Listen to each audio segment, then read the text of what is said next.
O Conto do Amor, Romance de Contato Caligares, capítulo 3, Florença. Depois de Monte Oliveto, eu havia planejado passar 3 dias em Florença e fizer uma reserva no Rilés Piazza del Snoglia, que acabava de ser inaugurado no fim da cortíssima Via Vecchia, quase já no Piazza. Da janela do meu quarto eu podia ver a Piazza, o Nettuno de Amanandi, o David de Michelangelo, quer dizer, a cópia dele, e a entrada do Palazzo della Snoglia.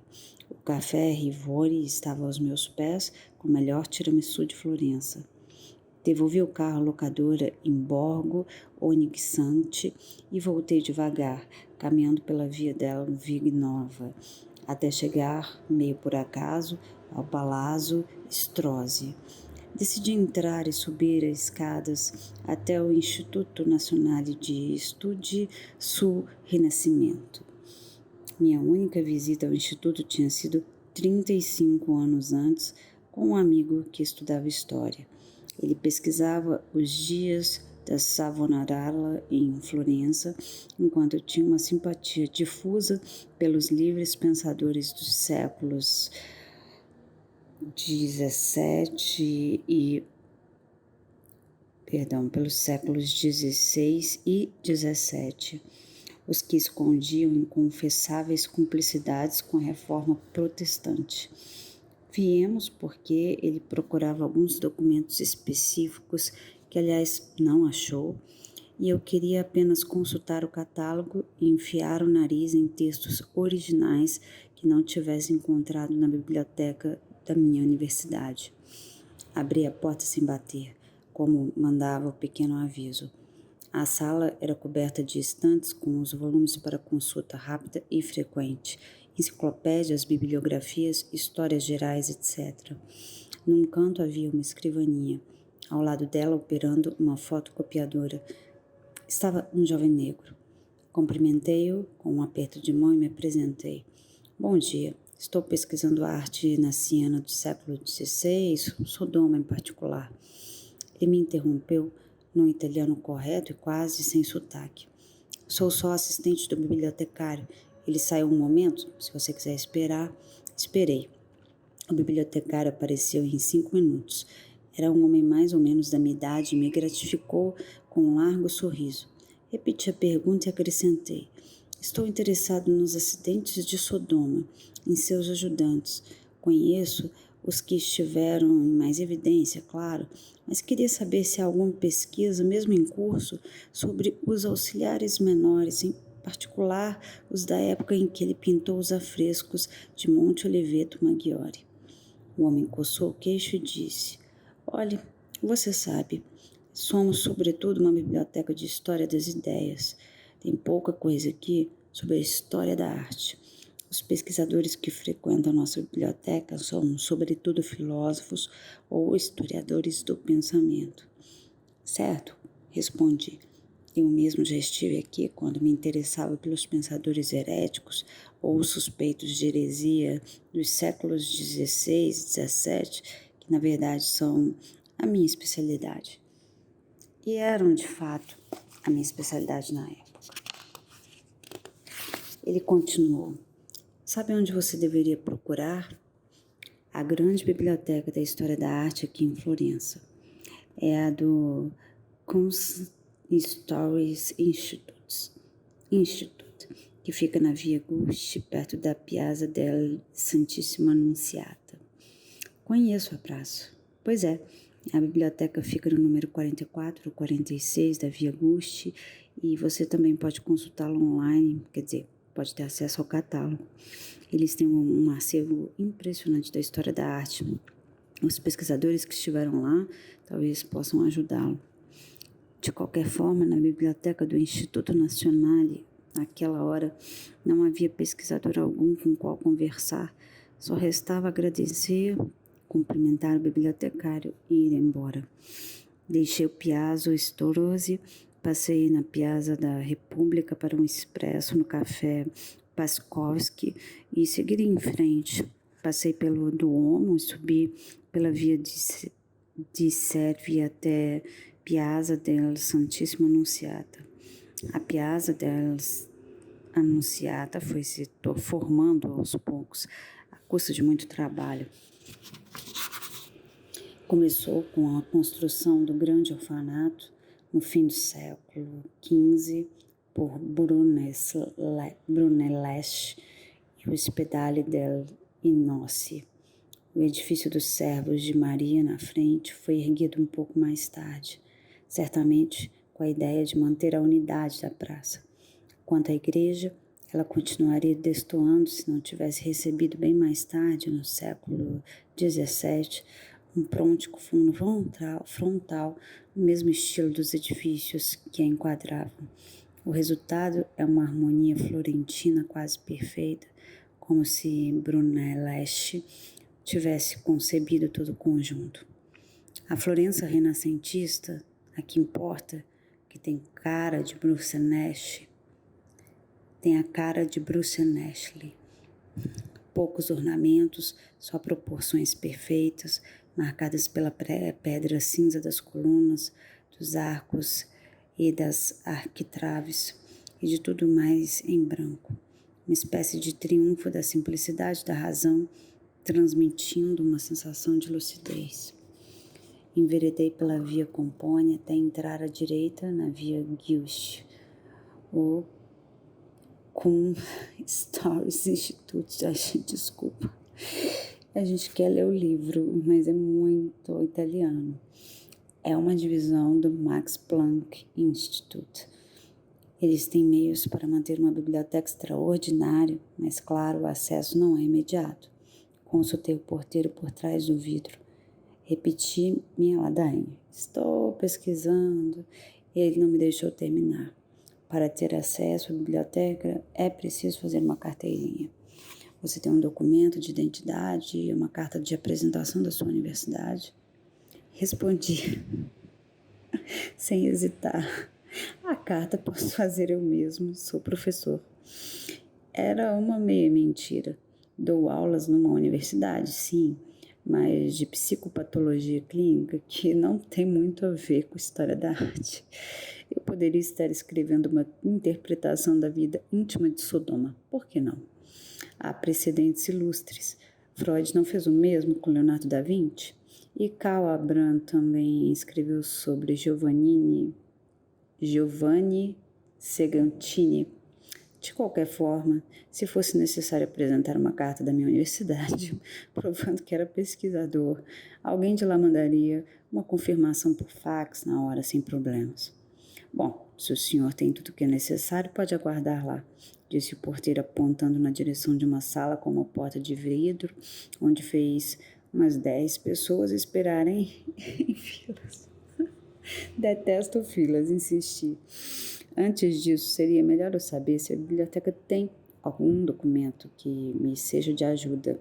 Não há um bibliotecário com quem eu possa conversar um instante?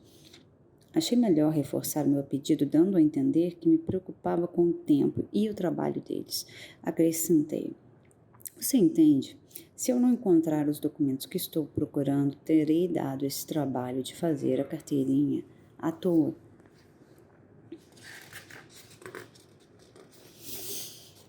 O homem me considerou com atenção. Talvez meu sotaque estranho o tenha convencido. Depois de tantos anos fora do país, é difícil dizer com certeza se sou italiano ou não. E estrangeiro ganha pontos. Ele pode ter pensado, vai ver, o homem veio de longe, e se veio de longe, deve ser por alguma razão séria. Seja como for, o porteiro concordou em ligar para um bibliotecário e explicou a ele a situação. Victor, o bibliotecário, disse que desceria para conversar comigo. Já antes dele passar pela porta de vidro, percebi que Victor estava um pouco incomodado, porque eu não podia fazer com todo mundo entrar na fila. Em que posso ajudá-lo? Perguntou. Falou um italiano corretíssimo, com um óbvio sotaque alemão. Tentei conquistá-lo. Nossa, agora alemão não vai dar, gente. Ich bin ein... Ele se apresentou, falou que era professor na nova escola. Sou professor na New School, em Nova York, e estou... Isso em alemão, né? Aí depois ele foi traduzindo aqui. Sou professor na New School em Nova York, e estou no meio de uma pesquisa sobre o pintor Sodoma, especialmente seus ajudantes, e contei-lhe em linhas gerais o que eu queria. Funcionou. Ele me levou a sério e devolveu a cortesia de meu esforço linguístico, passando a conversar comigo no inglês perfeito. Fiz meu doutorado em Nova York, na New York University, disse. Sim, claro, não é meu campo de expertise, mas deve haver documentos sobre a pintura em Siena no começo do século XVI, sem falar do índice temático dos periódicos, que é muito bem feito e mantido em dia. Passei eu mesmo ao inglês. Jesus, nossa, não sei se esse é meu livro, não, mas vamos seguindo, que eu tô com uma intuição que vai ser bom. Minha pesquisa é um pouco particular, isso Caligares falando, né, em inglês agora. Mas, graças a Deus, ele traduziu. Minha pesquisa é um pouco particular, seria um longo explicar porquê, mas estou procurando informações sobre os ajudantes de Sodoma, sobretudo os da época em que ele pintou os afrescos de Monte Oliveto Maggiore. Ele não me deixou terminar. Olha, se você está interessado em Sodoma, por qualquer razão que seja, deve falar com Nicoleta. Nicoleta? Nicoleta Tornabuari. Ela é pesquisadora e arquivista aqui do Institute. Estuda a pesquisa de Sodoma desde sempre. Pelo menos desde que eu a conheço. E é genial. Ela ainda vai escrever uma obra definitiva sobre Sodoma. Eu posso vê-la? Ela está em horário de almoço agora, disse, passando um olhar rápido pelo relógio. No verão, ela sempre almoça no Due Fontaine, na Piazza dell'Annunziata. Se você for até lá agora, certamente vai encontrá-la. No meio da Piazza della Santissima Annunziata há duas fontes, Due Fontaine. E me lembrei que, no único lado que não é do Brunelleschi, ou inspirado nele, do lado oposto à igreja, há um hotel e um bar com mesinhas na rua. Provavelmente era o Due Fontaine. Se eu não conseguir encontrá-la, disse ainda, enquanto ele já atravessava a porta, posso voltar e procurá-la aqui? Claro, mas você vai encontrá-la. Victor acenou para mim, já atrás da porta de vidro fechada, e disse, exagerando os movimentos da boca para que eu pudesse ler seus lábios, já que não podia mais ouvi-lo. Boa sorte. Acenei de volta, sorri e também agradeci com uma mímica de lábios. Saí caminhando rápido em direção à praça. Só então me dei conta de que não tinha a menor ideia da aparência de Nicoleta, porque eu estava tão certo de que a encontraria. Será que ela só almoçava no Due Fontaine? Em menos de 3 minutos eu estava no meio de Piazza, olhando as mesas do bar e me aproximando delas devagar. Eram 6 ou 7, quase todas ocupadas por casais de turistas. Só uma mesa, próxima à porta do bar, estava ocupada apenas por uma pessoa, uma mulher. Enquanto eu me aproximava, vi um garçom colocando num canto da mesa uma xícara grande, provavelmente um cappuccino, e um prato que continha um desses sanduíches de pão de forma que na Itália se chamam tramezzini. A mulher vestia uma camisa branca simples, quase masculina, e uma calça escura, talvez um jeans. Calçava sapatilhas azul marinho ou pretas. Tinha cabelos longos e escuros que caíam em cachos sob seus ombros. Era magra, quase miúda, mas algo nela sugeria um vigor atlético. Só não via seu rosto, pois ela estava de costas para a praça. Concentrada na leitura que parecia ser a fotocópia de um artigo, ela mal notara a chegada de seu pedido. Embora a essa altura já estivesse ao lado dela, a mulher continuava lendo, talvez a fim de desencorajar o possível chato que ela pressentia querer interromper seu almoço e sua leitura. Nicoleta Tornabuoni? Perguntei. Nicoleta se virou para mim, sem nenhum sobressalto, e se apresentou com um sorriso aberto e luminoso. Não sorria e nem era necessário. Sua expressão transmitia uma franqueza sem sombras.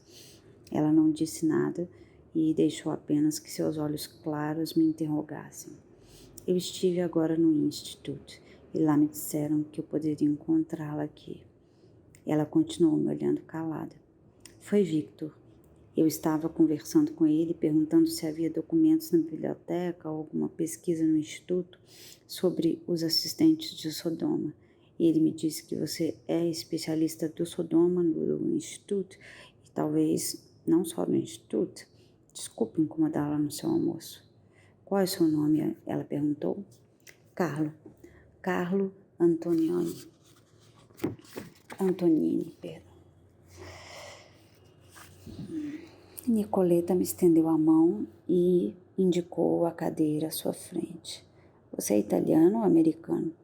Dessa vez ela sorriu como se a pergunta fosse uma brincadeira. Italiano, milanês, mas moro nos Estados Unidos há muito tempo. Tem sotaque americano? Perguntei. Nem tanto.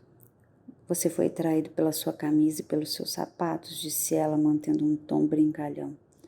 Sou professor na New School de Nova York, acrescentei, ainda pensando em me apresentar como pesquisador. Professor de quê? Para minha sorte, o garçom, que na verdade era dono ou gerente do Douglas Fontaine, chegou naquele momento. Mais um cappuccino, Nicoleta? Sim, queria mais um cappuccino. Bom sinal, pensei. E o senhor? Ele me perguntou. O mesmo, por favor. Com isso, tive tempo de decidir que não ia mentir de novo nem por omissão. Leciono psicopatologia, eu disse, provavelmente com a expressão de uma criança pega na mão no pote de marmelada. E está interessado no quê? Na conturbada vida sexual de um pintor do século XVI? Conhecemos tão pouco sobre a vida de Sodoma, não sei se terá material para transformá-la num caso clínico. Nicoleta conseguia ser irônica sem ser desagradável, e dessa vez eu ri abertamente. Perguntei que era verdade. Nicoleta abriu a palma das mãos num gesto acolhedor. Sempre. A verdade é um pouco extensa. Você tem tempo?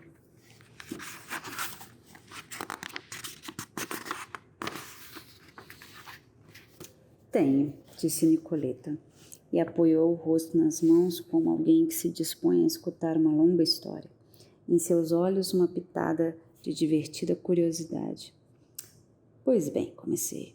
Vou lhe dizer a razão de meu interesse pelos assistentes de Sodoma, e especialmente por aqueles que estiveram com ele no convento de Monte Oliveto, Maggiore, como Vicenzo Tamagani, Michel Angelo Anselmi e outros que talvez tivessem o ajudado naquela ocasião. Por sorte, me lembrei desses dois nomes que eu havia lido na monografia de Robert Gust. Era a última tentativa de fazer de conta, de mostrar a Nicoleta que eu estava mesmo pesquisando, mas resolvi que já era tempo de dizer a verdade. Engraçado, acrescentei, quase falando comigo mesmo. Comigo mesmo. É a primeira vez que eu conto essa história a alguém. Relatei o último encontro com meu pai, 12 anos antes. Expliquei quem ele era e narrei a visita do dia anterior a Monte Oliveto. Ela conhecia aqueles afrescos tão bem que mal precisei descrever o São Bento com os camponeses e as duas figuras de preto e branco. Quando terminei, ficamos um bom tempo em silêncio. Acrescentei. Achei que eu fosse passar 3 dias em Florência só passeando, mas não consegui. A verdade é que não sei bem o que me ajudará a saber mais sobre os assistentes de Sodoma em Monte Oliveto. Só me falta acreditar que meu pai tenha sido mesmo um deles numa vida passada. De fato, nem sei se a história que ele me contou é verdadeira. Se não for, se for só uma ficção, pior ainda, porque não faço ideia o que ele quis me dizer com aquela confusão. Depois de uma pausa, continuei. Às vezes ele me fazia umas encomendas em Nova York e eu não media esforços para encontrar o que ele tinha pedido. Sempre suspeitei que ele não precisasse de nada que me pedia. Era como se eu sentisse era como se quisesse que eu me sentisse importante para ele, que tivesse a impressão de que podia lhe levar algo que ele desejava muito. Pois é, agora é parecido. É como se eu estivesse atrás de uma última encomenda do meu pai. Nicoleta não perdia o bom humor. Escute, eu não sei se eu vou poder ser de grande ajuda, mas uma coisa é certa. Nunca fui abordada num café com uma história tão bizarra. Você fica em Florença até quando? Por pouco tempo, mais 3 dias. Volto para Nova York na quinta-feira. Que tal jantarmos juntos hoje?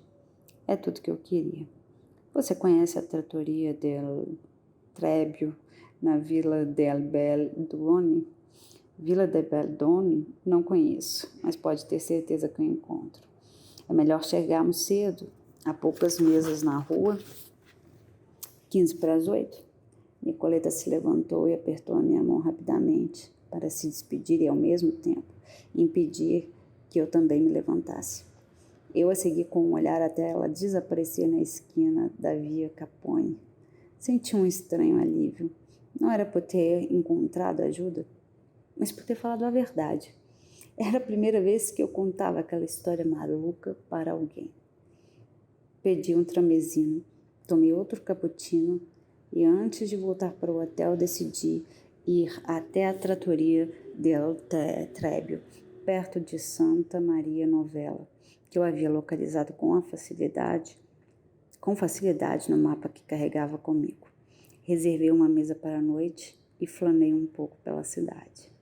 Entrei no convento de São Marco, mas não quis subir e rever os afrescos de Frangélico. Não ia permitir que nada me distraísse. Preferia que o Monte Oliveto permanecesse sozinho na minha memória. Passei, porém, algum tempo no claustro de Micheloso. A arquitetura de Micheloso, como a de Brunelleschi, sempre me ajuda a acreditar que há uma razão no mundo. Voltei ao hotel, enfiei no bolso um dos livrinhos de Monte Oliveto e peguei também a foto do meu pai com 20 anos que tinha trazido comigo. Saí do hotel às 7h15. Às 7h30 eu já estava sentada numa mesa da trattoria de Trebbio. 20 minutos depois, vi Nicoleta caminhando pela Via Bella Donna, vindo na direção da trattoria. Ela me sorriu de longe, estava vestida do mesmo jeito, uma espécie de uniforme da simplicidade. Então, ela perguntou, depois que fizemos os pedidos, você acha o quê? Que seu pai teve mesmo uma espécie de revelação em que viu ou sentiu uma vida passada, que ele lhe deixou um enigma para você resolver? Não sei. Nem ele próprio soube direito o que foi aquilo. Talvez um pouco das duas coisas. Me diga, Nicoleta. Abri o livrinho de Monte Oliveto na página onde estava a reprodução do afresco do jovem camponês de preto e branco. Será que já ocorreu a alguém que essa figura possa ser a de um dos assistentes de Sodoma? Talvez um efebo que ele achasse especialmente bonito? Nicoleta respondeu com outra pergunta. Você reparou que ele é muito parecido com o próprio São Bento antes da conversão? Reparei sim. E sua figura não é propriamente um retrato, é uma espécie de estereótipo, não é? Mas olha aqui. Coloquei a fotografia do meu pai ao lado do afresco dos camponeses instruídos pelo santo. Na foto, meu pai estava de pé, apoiado contra uma parede, de pernas cruzadas, numa pose muito parecida com a do jovem camponês no afresco de Sodoma. Talvez seja alucinação minha, mas não se trata só da pose do meu pai na foto. Ela em si não significaria nada. O problema é que vejo uma estranha semelhança entre os rostos. Nicoleta analisou as duas figuras com atenção. Não, é alucinação sua, ela disse sorrindo. É esquisito, mas seu pai poderia ter servido de modelo. Bom, comentei, é um alívio que você também pense assim. Nicoleta contemplava, fascinada e divertida, a reprodução do afresco e a fotografia de meu pai. Outra coisa, acrescentei. Achei estranha a composição. Esse camponês ou pastor parece estar no mundo todo dele, pouco interessado na fala do santo, não parece? É uma composição curiosa, certo, Mas não é a única assim no ciclo. Nicoleta encontrou rapidamente no livro a reprodução do afresco com um autorretrato de Sodoma. Aqui, por exemplo, Sodoma está tão alheio ao que está acontecendo quanto seu camponês, se não mais, e ninguém sabe bem quem são a mulher ou o menino do lado direito. Mas tem mais. Ela localizou a reprodução do afresco, como Florenço manda as más fêmeas para o convento. Nossa, e prosseguiu. Olha esta mulher aqui na frente. Não parece estar aí meio por acaso? As outras também não dão a impressão de estarem muito interessadas no que os monges estão pregando, se é que estão pregando. Porém, esta em particular está dançando ao som de sua própria música. Ao mesmo tempo, é uma personagem importante no afresco, no mínimo pela cor escolhida. Eu não havia me detido muito em frente àquele afresco. Curioso, a jovem mulher indicada por Nicoleta era uma espécie de estereótipo, como o jovem pastor. Azul, comentei. Em geral, é a cor do manto de Madonna. Da Madonna. Era o pigmento mais caro, não era? Por isso usavam a cor com parcimônia. Exatamente. Fez a sua lição de casa, ela disse, com a mesma ironia carinhosa da nossa conversa do meio-dia. Tive alguns bons professores, e não só de psicologia, sem falar de tudo que aprendi com meu pai, respondi. Apontando para a mão direita da mulher, acrescentei. Com esse fruto dourado na mão dela, ela parece encarnar a tentação. Vem cá, meu pequeno Adão, que eu tenho uma maçã para você. Nicoleta riu e observou. Adão ou Eva, nunca se sabe. Ela está olhando para a moça ao seu lado e a leva pela mão como se a convidasse para dançar. A sua moça de azul me fez pensar na flora da primavera de Botticelli. Se me lembro direito, na primavera, há os mesmos frutos dourados nas árvores. Você acha que Sodoma conhecia o quadro? É possível, disse Nicoleta. De qualquer forma, a flora, essa moça e seu camponês, pertencem à galeria das primeiras imagens de uma Arcádia que durará séculos. Sabe, a mítica terra onde viviam homens e mulheres bonitos, leves, flutuando por campos encantados, felizes. Um paraíso muito terrestre. Então, perguntei.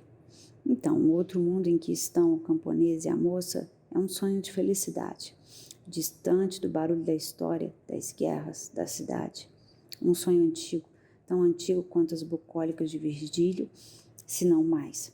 A Renascença, claro, não era nada disso, mas vista no meio do século XX, pelo seu pai. E esse sonho de felicidade poderia me incluir uma paixão, um gosto sexual diferente? Perguntei. Nicoleta riu. Está pensando que seu pai lhe forneceu a chave de algum segredo sexual? Foi porque escolheu logo Sodoma com uma reputação sulfurosa que ele carrega consigo por causa de seu apelido? Um pouco, sim. Houve um momento em Monte Liveto em que pensei que no fundo ele só quisesse me dizer que tinha vivido uma homossexualidade reprimida a vida inteira. Do seu pai eu não tenho como saber, mas quanto a Sodoma, a coisa é controvertida, comentou Nicoleta. Claro, seu pai deve ter lido as 2 páginas que Vasari escreveu sobre Sodoma para a 2ª edição das Vidas, mas Vasari detestava Sodoma, não se sabe por quê. Incluiu na 1ª edição pintores medíocres de quem ninguém se lembra e se esqueceu de Sodoma.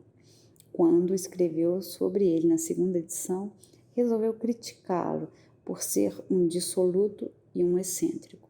Foi ele quem explicou o apelido de Sodoma pela reputação de sodomita de Giovanni Battisti. Há outras hipóteses para explicar essa estranha designação, embora nenhuma conclusiva. Seja como for, sabemos que Sodoma se casou e procriou. Bom, mas isso não quer dizer nada. Pelo contrário, pode ser mais uma analogia para alguém que viveu segundo as normas como meu pai. Casei, tive filhos, mas Faria diferença para você? Levei a pergunta a sério e pensei bem. Sinceramente, nenhuma. Continuaria amando meu pai da mesma forma, amando minha lembrança dele, quero dizer. Nicoleta sorriu e acrescentou. Houve um desavisado que afirmou que a mulher e o menino ao lado de Sodoma, no afresco, onde ele está no seu autorretrato, eram a mulher e a filha dele. Digo desavisado porque Sodoma ainda nem era casado na época de Monte Oliveto. Outros disseram que a mulher e o menino ou menina representam a variedade de seus gostos sexuais. Eu acho um disparate. Comemos por algum tempo e fiquei em silêncio. Comemos em algum tempo em silêncio. Em seguida retomei. Fiquei pensando no preto e no branco da roupa da jovem camponesa. Em geral simboliza um conflito interno, uma divisão, não é? Sim, certo. Mas na época também eram as tintas mais baratas, usadas para pintar as pessoas humildes, que aliás deviam mesmo se vestir de preto e branco. Se você não quer brincar de simbolismo, ainda temos... Se você quer brincar de simbolismo, ainda temos o bastão e o cão. Fiquei pensando no preto e branco da roupa do jovem camponês. Em geral, simboliza um conflito interno, uma divisão, não é? Sim, certo, mas na época também eram as tintas mais baratas, usadas para pintar as pessoas humildes, que aliás deviam mesmo se vestir de preto e branco.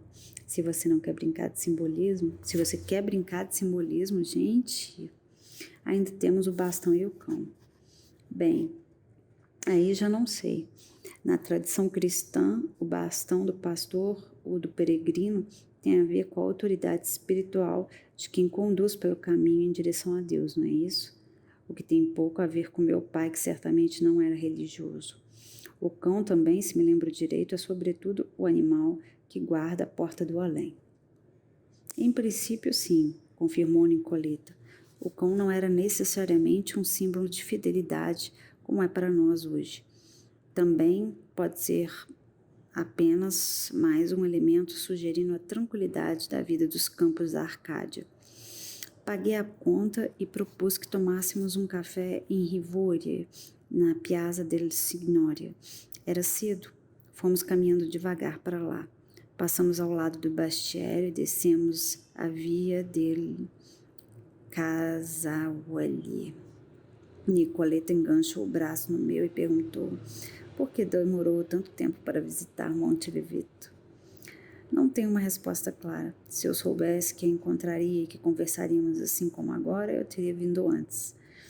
Por outro lado, se eu tivesse vindo antes, talvez não a encontrasse. Nicoleta não reagiu ao galanteio, que me escapou e imediatamente me pareceu idiota. Fiquei com medo de ter estragado a conversa, mas ela apertou meu braço com carinho e perguntou de novo. Sério? Por quê? Sério, não sei. A única razão que me ocorre é que acabo de me divorciar. Mas não me pergunte que diferença isso faz. Pensei que essa informação também podia ser entendida como uma forma de galanteio. Ai, meu Deus. E eu odiei isso. Afinal, para quem a gente diz que está livre? Entretanto, Nicoleta continuou. Invejo um pouco você. Faz anos que escrevo sobre Sodoma, que pesquiso sobre ele, leio, interpreto e, na verdade, nem sei mais por que faço isso, se é que um dia eu já soube. Mas você está animado como alguém que tem uma missão. Sentamos a uma mesa do Rivoli e pedi 2 cafés e um tiramisu que veio com 2 colheres. Pois é, agora é minha vez. Como você se tornou uma autoridade em Sodoma? Perguntei. A pintura da Renascença está no meu sangue. Minha avó era restauradora e copista. Restaurava sobretudo quadros do século XVI, XVII, XVIII e fazia cópias, ao que parece excelentes, para clientes que queriam ter um falso original em casa. Sabe, as boas reproduções são coisa recente. Minha mãe também restaurava quadros, mas eu fui criada pela minha avó.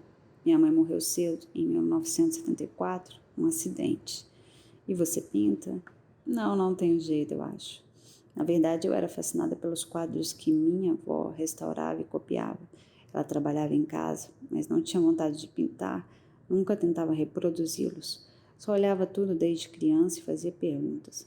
Minha avó também tinha uma biblioteca que me parecia fantástica e acabei estudando História da Arte. Sodoma. Sei que minha avó apreciava bastante o maneirismo e Sodoma em particular, mas nada específico. Pedi mais 2 cafés. Engraçado, só de falar do meu pai. Engraçado eu falar só do meu pai e você falar só da sua avó e da sua mãe, observei. A verdade é que há poucos homens na minha história, disse Nicoleta. Minha avó nunca se casou, teve minha mãe sozinha, o que não era fácil na Florência da época, mas era uma mulher que não se intimidava facilmente. Minha mãe, ao que parece, viveu uma história de amor conturbada. O homem foi embora e ela ficou sozinha, grávida de mim. Às vezes acho que no fundo minha mãe queria repetir a história da minha avó. Tornabuoni é o sobrenome do seu pai ou da sua mãe? Perguntei. É o sobrenome da minha avó e da minha mãe. E o meu. Não se pode dizer que o homem que engravidou minha mãe tenha sido meu pai, mas ele se chamava Giorgio Scalia. Devo ter ouvido esse nome no máximo 3 ou 4 vezes. Ficamos algum tempo em silêncio observando o turismo que passeava pela piazza e os vendedores de bugigangas. Engraçado, continuou Nicoleta. Fiquei com o apartamento de minha avó, que era também um lugar onde ela trabalhava. É meu agora. Mas nunca retirei o cavaleiro